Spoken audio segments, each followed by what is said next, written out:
In this video, I will show you how to loop video in VLC media player. So firstly, open that video. Now here click on View.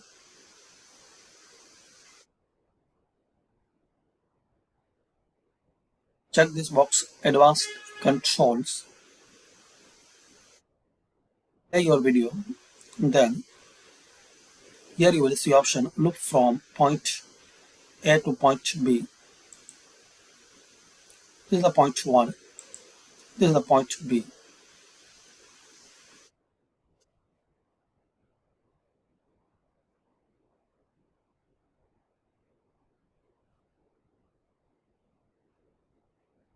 So this is the way, guys, to loop a video.